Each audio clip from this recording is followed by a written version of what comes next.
Nasa bansa ngayon ang pinakamaliit na NBA player sa kasaysayan, ang 5'3" na si Muggsy Bogues.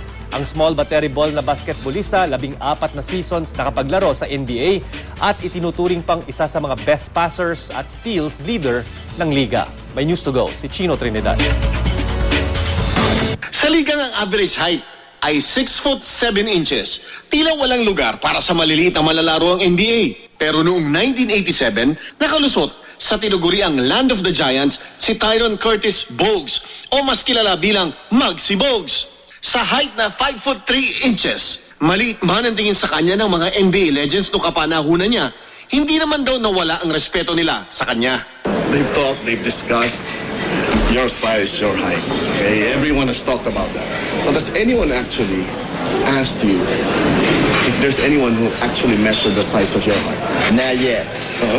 I'd say I got a big heart, enormous heart. You know, I believe more than anyone, and that's something that probably allowed me to be in this situation today. Kinuha lang siya noon ng Washington Bullets bilang sideshow.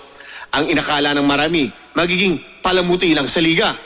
Nagkaroon ng 14 na season sa NBA at kinikilala bilang one of the best passers and steals leaders. When I was going through this process, it was a matter of me out there trying to prove what other people didn't think that was possible.